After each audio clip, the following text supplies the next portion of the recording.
Oke, pada kesempatan kali ini kita bakal bahas kayak mana sih cara ngupgrade laptop itu sendiri tanpa harus kita bawa ke tempat servis atau apa. Yang awalnya RAM laptop kita cuma 2 GB, dengan modal seadanya sekitar 500 ribuan kita bisa upgrade jadi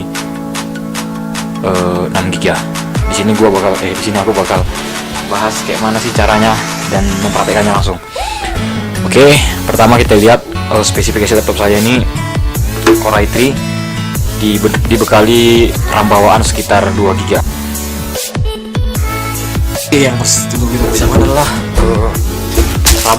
Tadi udah beli dari Bukalapak. Oke, yang perlu dipersiapkan adalah RAM-nya yang udah dibeli.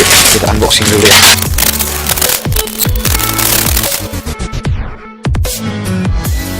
Oke, sebelumnya kita matiin dulu laptopnya, pastikan koneksi listriknya betul-betul.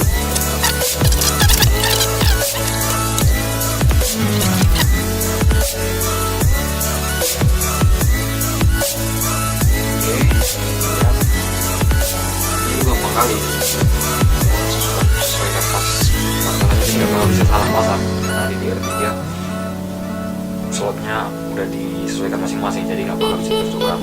Kita masukin ke sini, udah tekan sampai F ya. Jadi masangnya gitu aja, nggak lagi ribet. Setelah itu dipasang lagi covernya.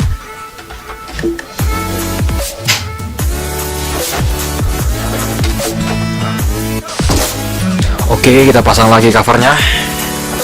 Jangan sampai berlebih botnya. Oke, langsung kita tekan DX diam. Kita tengok performanya berapa. Oke, bisa kita lihat di situ dibuat. Nah, dulu layarnya.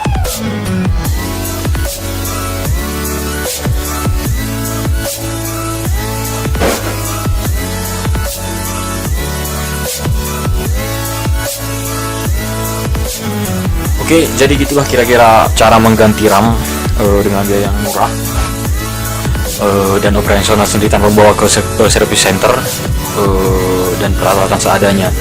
Jadi jika ada pertanyaan, bisa komen di bawah, sertakan pertanyaan Anda, apa yang Anda ingin tanyakan, dan linknya juga ada di bawah untuk membeli RAM-nya dan konsultasi sama yang jual RAM juga bisa.